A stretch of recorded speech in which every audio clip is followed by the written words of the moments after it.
Valyria was young, and as the young do, it sought to spread its seed. Its first daughter was Volantis, an outpost on the mighty Roine River at the frontier of the Empire. There the Dragon Lords raised the famous Black Walls, seamless fused dragonstone 200 feet tall, and so thick that 6 four-horse chariots can race along the battlements side by side, as they do each year to celebrate the founding of the city. To this day, only those who can trace their ancestry back to old Valyria are allowed to dwell within the Black Walls. None are even permitted to set foot inside without an express invitation of a scion of the old blood, meaning, of course, the ancient and noble blood of foot soldiers. For the city's first 100 years, its only inhabitants were its garrison. But where soldiers go, vice follows.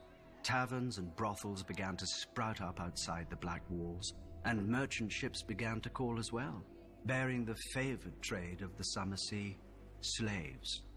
The East Bank filled with homes, shops, and society, and so the taverns and brothels moved to the West Bank, where foreigners, sellswords, and pirates erected their own shadow city of fornication, drunkenness, and murder. In time, the West Bank became such a cesspit of crime and depravity that the Volantines had no choice but to send their slave soldiers across the Roine to restore order and some semblance of decency. Like all such missions, they succeeded, they left, then they failed. When the Volantines grew weary of shipping their soldiers across the Roine every year, they built the famous Long Bridge of Volantis, strong enough to support the weight of 1,000 elephants and many more soldiers. The Long Bridge of Volantis stands today as the longest bridge in all the known world. The Volantine rulers intended the bridge to spread the civilization of the East Bank to the west. Instead, the depravity of the West Bank spread east. Shops, temples, taverns, inns, and brothels line the bridge, most 3 or 4 stories tall, with each floor overhanging the one beneath it.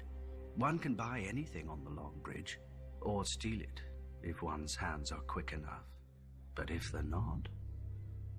Though at least half the decor committed no greater crime than displeasing a master, for in Volantis there are 5 slaves for every free man, a proportion matched only by the cities of Slavers Bay.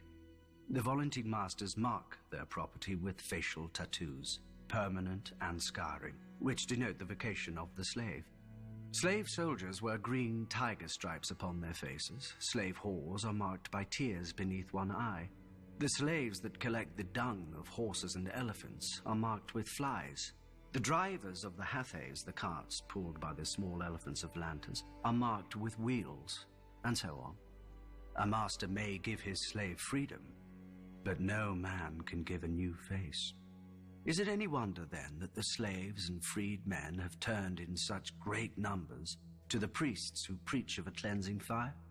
The temple of the Lord of Light in Volantis is said to be the greatest in all the world, larger even than the great sept of Baelor.